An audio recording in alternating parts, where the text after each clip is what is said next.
Ho ho tabletop fans, it's Tabletop-Lenny again, and I want to give you a quick studio update about what's going on and what I'm working on.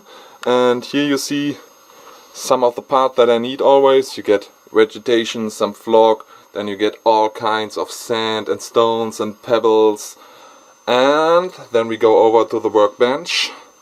The big black one is the cabin which I pimped. It's an old fantasy house which I pimped for new uses. I use cork bark for the,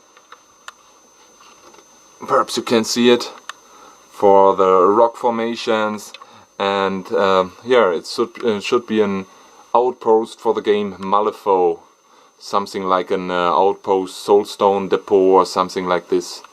The next piece is an jungle piece which I made for the game Freebooter's Fate, and here it's something like an overgrown jungle tree and in a jungle temple and something like this. This is for the new project which I started for the gaming table, which should be used for desert use and for a jungle Caribbean use.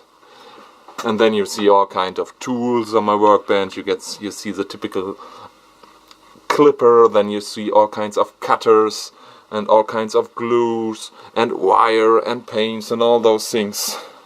This is very interesting because you can fix your brushes and they can dry correct. And then you go over here, and here's a lot of bits and pieces which I use for the current projects.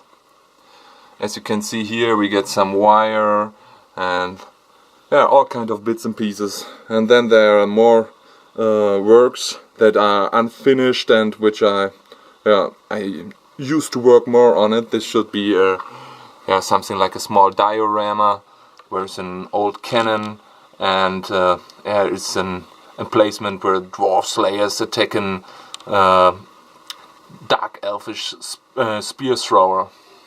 Yeah, this is the first part. Here is where the terrain work is done, and the next cut you will see the place where we built the gaming tables. And see you soon.